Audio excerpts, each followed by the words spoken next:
Buenas tardes. Eh, en primer lugar, disculparme por no poder estar participando en vivo a través del Zoom con todos ustedes. Quiero dejarles, sin embargo, mis palabras de apertura. Eh, y bueno, en primer lugar, darles la bienvenida a todas y todos los participantes de este curso acreditable titulado Estudiar y enseñar con perspectiva de género, impacto de los feminismos en el derecho penal. Curso que bien podría redefinirse como aprender y enseñar con perspectiva de género, en tanto necesidad cultural que tenemos todas y todos, alumnos, cursantes, docentes, operadores, de repensar la matriz histórica del poder punitivo, del sistema penal, del sistema de justicia penal y del derecho penal, su fuerte arraigo patriarcal y discriminatorio y, en consecuencia, la necesidad de repensar el modo de reconstruir desde el sentido mismo de las normas jurídicas hasta nuestras propias prácticas concretas en función de la perspectiva del género y el impacto de los feminismos en los distintos saberes o ciencias y en particular y en especial, obviamente, en el derecho, que es la materia que nos ocupa y precisamente por la relevancia que el derecho tiene y ha tenido histórica y culturalmente en la reproducción de un sistema que trivializa la vida y experiencias de la mitad de la humanidad. De allí la importancia de este curso que debe marcar el inicio y una continuidad en la capacitación, tanto en la Secretaría de la Facultad de Derecho como por parte del departamento y las cátedras que integramos la facultad, y la necesidad de un replanteo epistemológico que nos permita visibilizar e internalizar cómo influye el género en nuestra manera de entender el conocimiento y su justificación, cómo influye el género en la teoría del conocimiento. Sabemos que a través del patriarcado el poder operó la primera gran privatización del control social punitivo. El patriarcado, junto con la confiscación de la víctima o de las víctimas y el establecimiento de la verdad por interrogación violenta, son formas de las tres vigas maestras sobre las que se ha asentado el mismo poder discriminante. Las tres vigas maestras nacieron con el poder mismo, pues se entrelazan y cruzan en su construcción. Es posible buscarlas en la historia desde muy atrás y también seguir su rastro en la antropología. Pero en su forma actual e irreversible, el poder corporativo y verticalizante de la sociedad jerarquizada aparece cerca de los siglos XII o XIII con el proceso de la Inquisición, y mantiene su matriz y sus efectos, aunque nadie quiera reconocerlo, con nuevos ropajes hasta el día de hoy. La primera tarea en la que se unieron el poder punitivo y el saber inquisitoriales fueron precisamente en el fortalecimiento de la estructura patriarcal y la consiguiente subordinación de la mujer como capítulo indispensable de un disciplinamiento social, corporativo y verticalizante. Con la Inquisitio, con el proceso de la Inquisición, allá por los siglos XII-XIII, el Estado usurpa a la víctima y se coloca en una posición de poder vertical. El poder lo ejerce a través de actos que requieren una estructura que permita al Estado el control de toda la población. Ese poder surge como necesidad de organizar jerárquicamente a la sociedad, como necesidad de disciplinar, lo cual era necesario para la guerra y la colonización. Ese ejercicio de poder disciplinante propio de la Inquisición fue de una superlativa crueldad. Cuando incluso en el siglo XV ya en alguna medida decaía en toda Europa, al tiempo que comenzaba a cobrar impulso con otro sentido en España, recogió su experiencia de los siglos anteriores en una obra que expuso por primera vez de manera orgánica, de manera sistemática, de manera integral, un verdadero manual, un verdadero discurso de criminología etiológica, derecho penal, derecho procesal penal y criminalística. Fue el manual de la Inquisición, el Malleus Maleficarum, el martillo de las brujas, obra de dos dominicos. Los dominicos pertenecían a una orden que se llamaban los perros de Dios. Siempre estuvieron enfrentados con los jesuitas. Y estos dos dominicos escribieron este bestseller, tuvo más de 30 ediciones en Europa, en 1484. Y allí aparece en el martillo de las brujas, que luego sería oficializado como el manual de la Inquisición por el Santo Oficio de la Inquisición, cuando la Iglesia Católica, en un momento de enorme deterioro, acude al proceso del Inquisitio también para disciplinar y reafirmar su autoridad. Allí aparece el primer discurso de emergencia, que como todo, obviamente, discurso de emergencia constituye un dato estructural que ha marcado a lo largo del tiempo, a lo largo de la historia, o a lo largo del tiempo la historia del poder punitivo. Y que como todo poder, obviamente, el poder punitivo tiene una naturaleza, tiende estructuralmente a concentrarse y a barrer con los límites. Y bueno, justamente en el malus que se plantea la amenaza de un mal cósmico. Y como este mal no tiene y no repara en medios, es lógico que la defensa contra este mal tampoco repare en medios. Y como este mal obedece a la voluntad de las personas, no es una causa física, una causa natural, obviamente tiene que ver con personas que se inclinan al mal, con personas que se alían al mal porque son biológicamente inferiores, porque son más débiles. Y de este modo nace esta idea de que las personas más propensas al mal eran las mujeres, consideradas inferiores. Incluso en el mal se explicaba porque hasta tenían una suerte de inferioridad genética, una costilla curva que contrastaba contra el equivalente de recto, digamos, en el hombre, y que hacía que la mujer tuviera menos fe. De allí que incluso,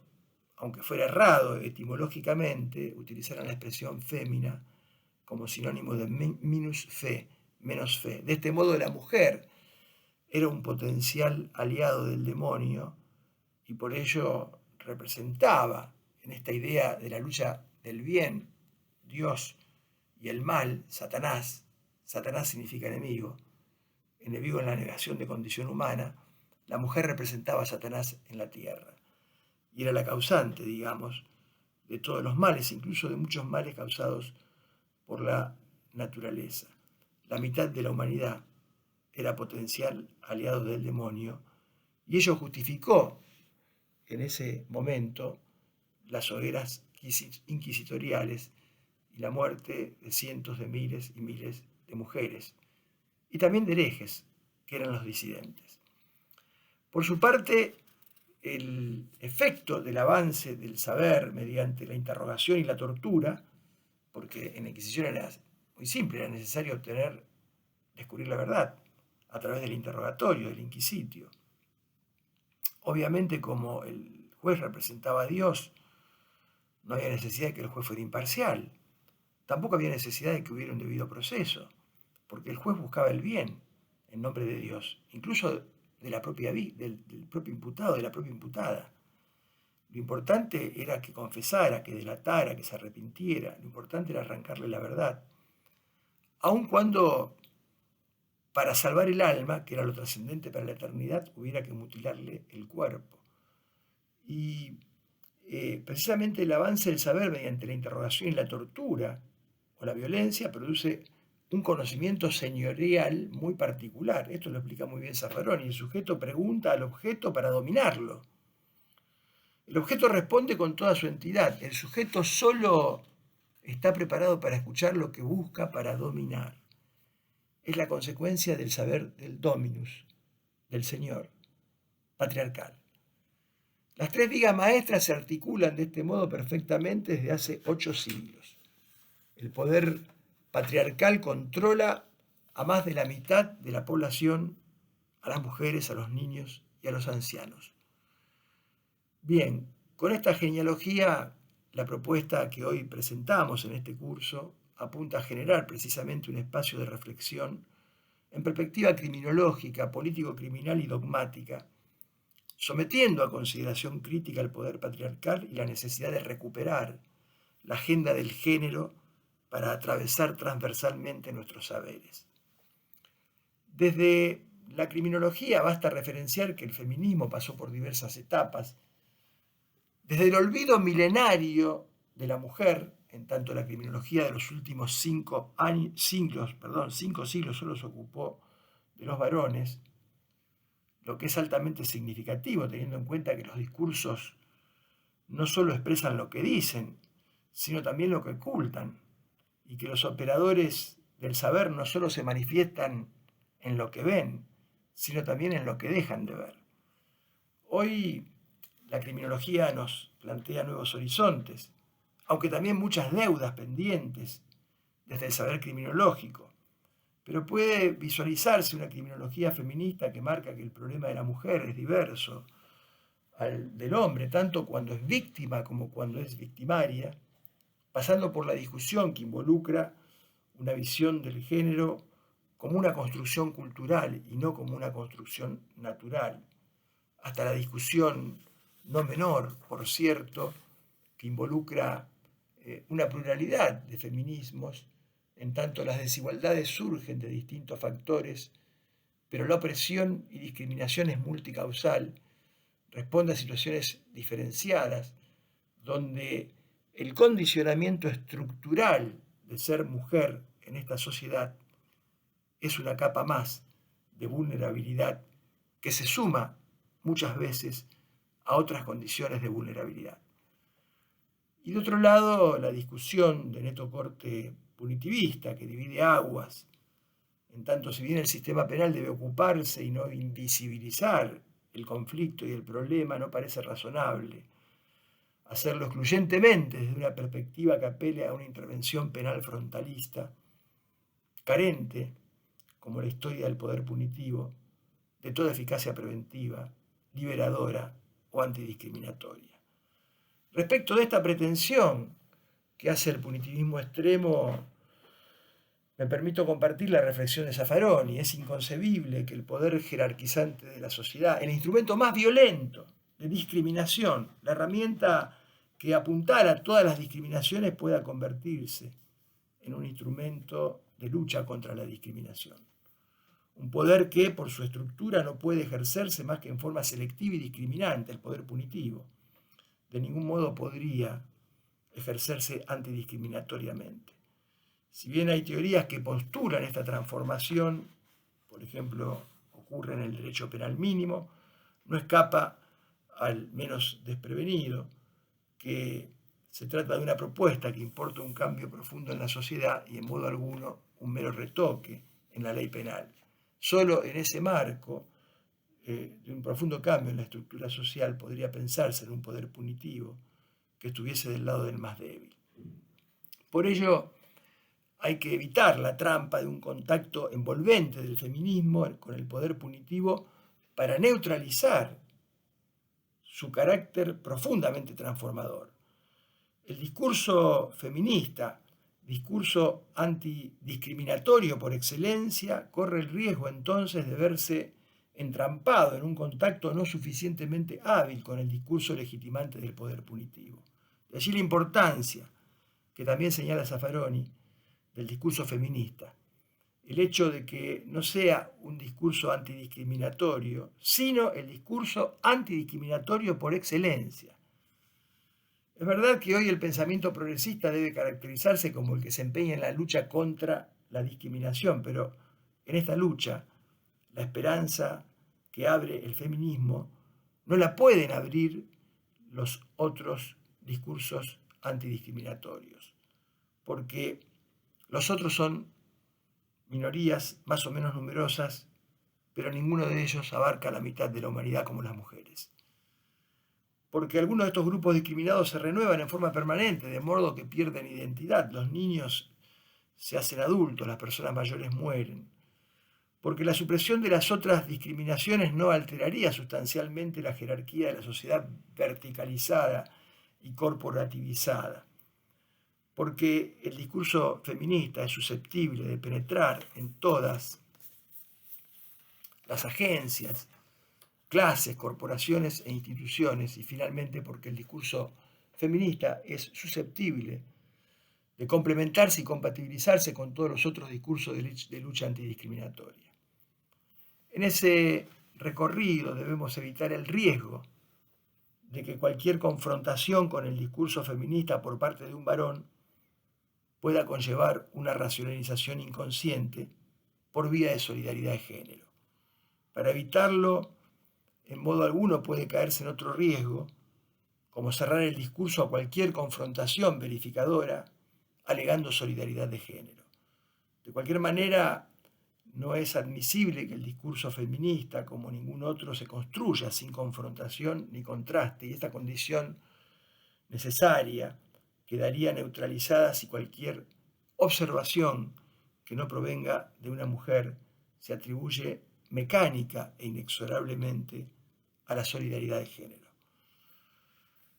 Con esta introducción, me permito ahora sí rápidamente referenciar cuestiones de sumo interés, porque en materia político-criminal, y más allá de las diversas valoraciones que puedan merecer algunas propuestas, especialmente en casos que proyectan un uso demagógico del instrumento punitivo, puede visualizarse el impacto de los feminismos en materia de prisión domiciliaria para las mujeres embarazadas y mujeres madres, las reglas de Bangkok para la ejecución de la pena privativa respecto de las mujeres, el endurecimiento de penas para ofensores sexuales, los cambios en el régimen de la prescripción de la acción, más allá del actual debate sobre la imprescriptibilidad de delitos sexuales y los juicios por la verdad, la suspensión del juicio a prueba y en delitos de violencia de género, la incorporación del femicidio en los crímenes de odio, del femicidio transversal y la imposibilidad de alegar circunstancias extraordinarias en caso de violencia de géneros, la ley de interrupción voluntaria del embarazo, que incluso fue prevista, les comento, yo tuve la posibilidad de participar en el año 2006-2007 de una reforma integral del Código Penal, fue el primer anteproyecto integral que propuso prácticamente la norma que hoy está vigente en materia de abortos no punibles, y que, bueno, precisamente por eso mereció muchísima crítica y probablemente su destino no fue el que todos esperábamos que fuese. La modificación del artículo 119 en materia de delitos sexuales, la incorporación del delito de grooming, la nueva ley de trata, la exención de pena del artículo 185 en los casos que la mujer es víctima y su cónyuge o pariente se aprovechó de una situación de vulnerabilidad, en fin, todas o la mayoría propuestas que responden a la materia político-criminal, a esta necesidad de, en alguna medida, reconocer desde la perspectiva político-criminal este problema y eventualmente derivar muchas de estas situaciones a la intervención punitiva del Estado. Desde el punto de vista jurídico-penal, estrictamente dogmático, como se dijo, de los feminismos, con distintos matices en épocas recientes, pero diversas, los feminismos han incidido en nuestro saber y extendido su influencia incluso a nivel jurisprudencial, generando un universo de reconstrucciones en categorías de la dogmática penal. Muchas de ellas integran hoy el contenido de este curso que ustedes van a desarrollar y que van desde la mirada del género, especialmente en delitos sexuales, en delitos de trata, también en delitos de amenazas y lesiones, de violencia machista, que bajo ciertas condiciones y secuencias visualizan un contexto de sometimiento. Especialmente también esta mirada en una suerte de antijuridicidad material que ha posibilitado una reformulación en materia de causas de justificación,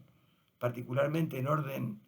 a la inminencia de la agresión en la legítima defensa o al consentimiento en relaciones de parentesco o de familia en general en los delitos sexuales y de trata, en situaciones que permiten en alguna medida visualizar el comportamiento del victimario como un acto de poder y de sometimiento. Del mismo modo, la consideración que va a ser tratada de las omisiones de cuidado cuando tienen entidad en materia de intervención conjunta en el hecho delictivo respecto de personas a las que debe garantizarse la integridad de sus derechos, pero en contexto de violencia doméstica o de género que condicionan la posibilidad de actuar. O en el ámbito de la culpabilidad, todo lo atinente en función de estos contextos de supuestos de culpabilidad disminuida. Desde el lugar de la respuesta punitiva, la cuestión atinente a la suspensión del juicio a prueba y sus derivaciones a la luz de la Convención Berendo Pará y del caso Góngora de la Corte Suprema de Justicia de la Nación, así como el más complejo problema derivado de la privación de libertad de la mujer y más especialmente de la mujer con hijos menores, en tanto como hemos sostenido desde hace muchos años, en su genealogía puede verificarse que la cárcel jamás fue pensada desde su conformación histórica para la mujer, y menos aún para la mujer con sus hijos menores, como tampoco fue pensada para la mujer. Toda la normativa vinculada a la ejecución penal, más allá del significativo avance introducido por la ley 26.472 o por las reglas de Bangkok que fijan estándares internacionales de Naciones Unidas para las mujeres, aun cuando dichas normativas hayan sufrido y todavía sufran un recorte arbitrario por vía aplicativa en el judicial, pero todo lo cual nos obliga a pensar, a seguir pensando alternativas al control institucionalizado en estos casos y a generar un movimiento que vaya en este sentido. En lo procesal y según las regiones y con las asimetrías propias de ellas puede verificarse que en algunos ministerios de la acusación se han generado estructuras capacitadas con estándares y protocolos de actuación acordes para la investigación, especialmente en materia de femicidios, muchos de los cuales muchas veces pretenden encubrirse como supuestos de suicidios. Situaciones en el Ministerio Público de la Acusación, en algunas regiones, no en todas, que no siempre guarda un adecuado correlato en la defensa pública compelida en muchas regiones a armar estructuras de defensa de género, cuanto menos desarrollar políticas que incorporen la perspectiva de género a las estrategias defensivas, tanto a la hora de defender a la mujer como imputada, como en el caso contrario, procurando no acudir a prejuicios o patrones patriarcales y machistas, so pretexto del ejercicio defensivo, que terminen revictimizando a la mujer víctima. Es relevante la incidencia en lo procesal, en materia de teoría probatoria, incorporar la perspectiva del género en materia de investigación supone una mirada sobre posibles cursos de eventos, investigar contextos situacionales y conductas previas, tal como corresponde incluso en orden a la valoración en relación a otros colectivos vulnerables y a los estándares probatorios en casos de víctimas vulnerables. Y finalmente, la especial consideración de la función jurisdiccional y la necesidad de incorporar la perspectiva del género como elemento que hace a la imparcialidad del juzgador, especialmente cuando pueden verificarse situaciones y casos de muchos magistrados que reproducen patrones patriarcales y discriminatorios en prejuicios de la mujer, y que en el caso de nuestra provincia han dado lugar no solo en algún supuesto a la destitución del magistrado, sino incluso a la apertura de tribunales de enjuiciamiento. En este sentido, las reformas al Código Procesal Penal y las leyes de víctimas han impuesto la obligación de escucharlas antes de decisiones importantes, lo que en la práctica adquiere especial proyección fundamentalmente en delitos que involucran la perspectiva de género, donde víctima y victimario tienen una relación interpersonal en el contexto en el que se da la situación delictiva. Mas este recorrido, y para ir finalizando, quedaría incompleto si no pudiera expresar que el emplazamiento ya no es solo al aparato jurídico, al aparato dogmático, al aparato político criminal, sino también al judicial en general. La dinámica propia de la pandemia, el crecimiento de la desigualdad social y la discriminación de grupos vulnerables, la concentración de riqueza cada vez en menos manos, el endeudamiento injustificado de nuestra región que compromete la dignidad de los pueblos y sus ciudadanos, la situación desigual de las mujeres que, como bien se dijo en la conferencia regional del año 2010 organizada por la CEPAL en Brasilia,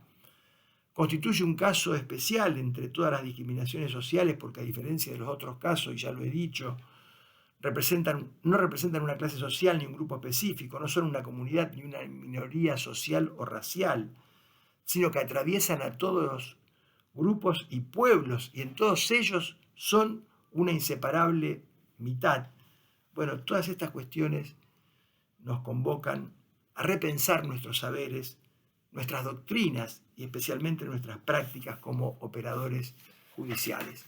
Lamentablemente, la justicia en la Argentina no tiene forma de mujer. Como bien señala el profesor Slokar, se sabe desde siempre la justicia en la icografía y hasta en las esculturas clásicas del Mediterráneo, hasta el día de hoy se personifica alegóricamente en esa fisonomía femenina. Sin embargo, nada es más antitético. La justicia está manejada principalmente por hombres blancos, heterosexuales. Esa investidura de élite que reproduce esa, diría, casi programación histórica, estructuralmente asimétrica. Pero sí, claro, hay una forma de violencia que es vana de la dominación de género que se reproduce en el judicial y que lamentablemente sabemos que suministra un castigo, que es misógino, homofóbico, transfóbico y que viene determinado por esa posición patriarcal. Por eso se ha dicho la reforma judicial, esa reforma tan necesaria para la República Argentina, debe ser también una reforma judicial feminista. Quizás sea el tiempo de crear un cuerpo bibliográfico distinto y nuevo. Rehuir del enfoque idealista, el deber ser divorciado del ser, no solo desde el presupuesto constructivo del derecho, sino además porque es lo propio de la epistemología feminista. Cruces, intersecciones que enhebran aquellos que tantas veces se busca o prefiere separar. Construir un derecho orientado en favor de la inteligencia del género. Construir un derecho que pueda romper la matriz europeizante de orden hegemónico.